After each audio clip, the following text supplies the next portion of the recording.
News पर हाजिर हूं मैं रुमाना इसार खान। आप देख रहे हैं देश का पॉलिटिकल शो जिसका समय है 12 से 2 और इस वक्त स्टूडियो में जो वरिष्ठ पत्रकारों का पैनल हमारे साथ मौजूद है, आप देख सकते हैं हमारे साथ राकेश शुक्ला जी स्टूडियो में मौजूद हैं। वरिष्ठ पत्रकार अभिज्ञान प्रकाश हमारे साथ जुड़ रहे हैं आज के शो में। हमारे साथ मौजूद हैं यहाँ रामकृपाल सिंह जी और विजय त्रिवेदी जी। बहुत स्वागत आप सभी का। शो की शुरुआत मध्य प्रदेश से, जहां आज से मोहन राज की शुरुआत हो गई है।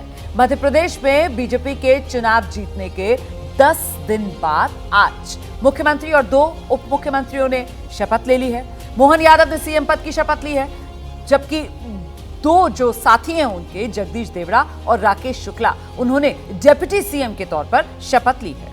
तो ये जो ताजपोशी है एक भव्य समारोह में हुई, जिसमें प्रधानमंत्री नरेंद्र मोदी, गृहमंत्री अमित शाह, बीजेपी अध्यक्ष जेपी नड्डा से लेकर कई केंद्रीय मंत्रियों, बीजेपी एनडीए शासित राज्यों के उप मुख्यमंत्रियों की भी यहां पर जमावड़ा देखने के लिए मिला है। ये जो शपथ ग्रहण है, इसकी तस्वीरें आप देख रहे हैं। हालांकि शपथ ग्रहण समारोह संक्षिप्त रहा है क्योंकि सिर्फ 3 लोगों ने ही आज शपथ ली।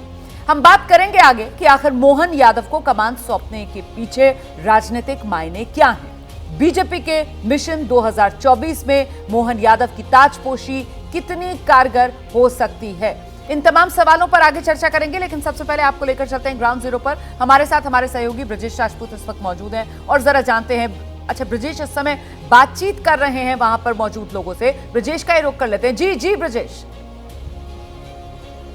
नहीं सर, आइए।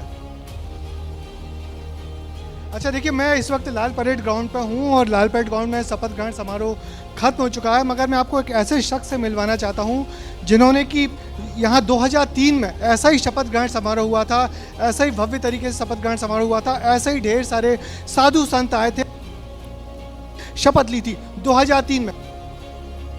शपथ दिलवाने के बाद से उस समय जो बीजेपी ने अपना जो पौधा लगाया था, उस पौधे को लगाने वाले प्रोफेसर कप्तान सिंह सोलंकी हमारे साथ हैं। प्रोफेसर कप्तान सिंह सोलंकी उस समय बीजेपी के संगठन मंत्री थे। 10 साल के दिग्विजय सिंह के शासन का अंत किया था, पूरी रणनीति बनाई थी और उमा भारती को एक बड़े नेता के तौर पर स्थापित किया था 2003।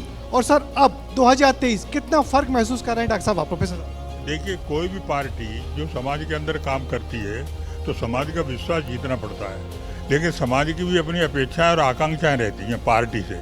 अगर पार्टी समाज की अपेक्षा और आकांक्षाओं को पूरा करके नहीं,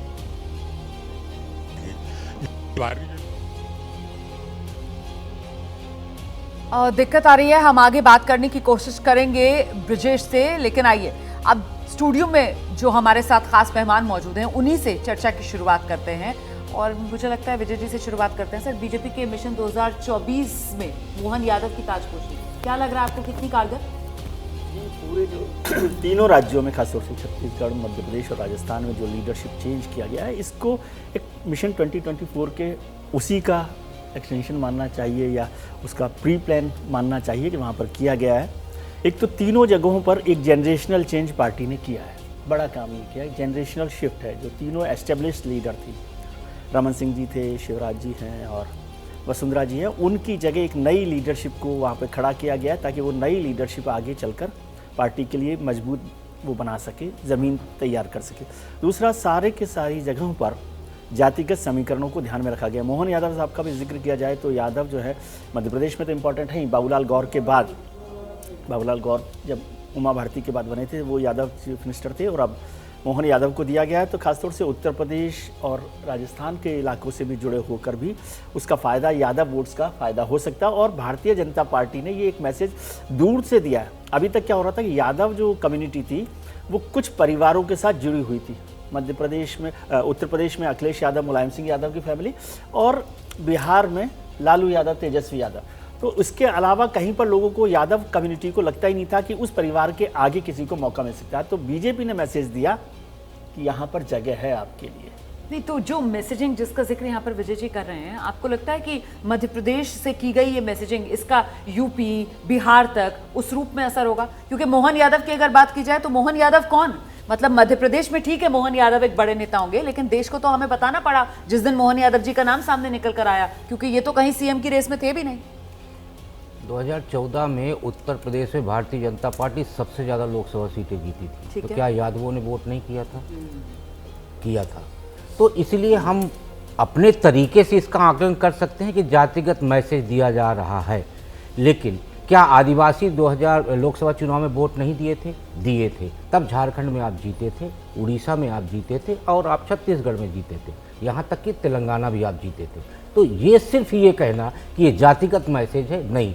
मुझे लगता है कि नरेंद्र मोदी ने पूरे कार्यकर्ताओं को ये मैसेज दिया है कि स्थापित नेताओं के दिन लद गए हैं और कोई भी कार्यकर्ता, पार्टी का कोई भी कार्यकर्ता शीर्ष पद पे पहुंच सकता है।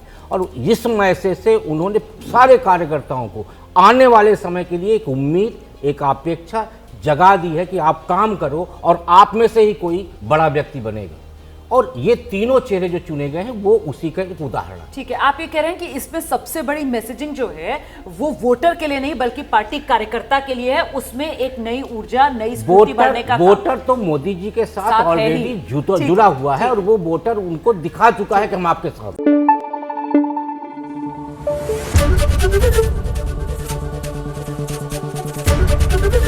एबीपी न्यूज आपको रखे आगे।